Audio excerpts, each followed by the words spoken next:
A voceira da Plataforma en Defensa da Sanidade Pública do Barbanza, Marián Rodríguez, e a deputada do BNG, Montse Prado, serán as encargadas de conducir o acto informativo que terá lugar o venres no Ateneo Valle Inclán. Imos contar con especialistas deste hospital da Barbanza e tamén cunha deputada do Bloque Nacionalista Galego, Montse Prado.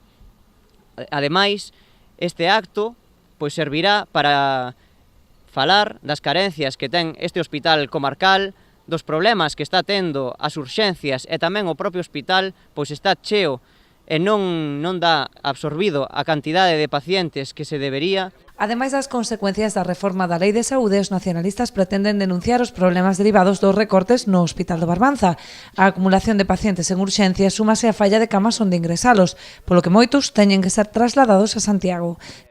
Queremos informar a veciñanza da Barbanza que a Lei de Saúde o que suporía sería reducir especialistas dos hospitais comarcais, tamén do Hospital da Barbanza, que se concentrarían nos hospitais de referencia, isto é, nos 7 grandes hospitais das grandes cidades.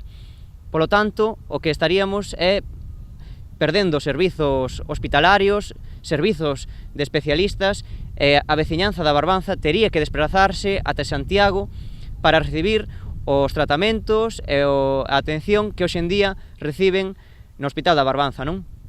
O acto está previsto para as 8:30 da tarde e será aberto a toda a cidadanía.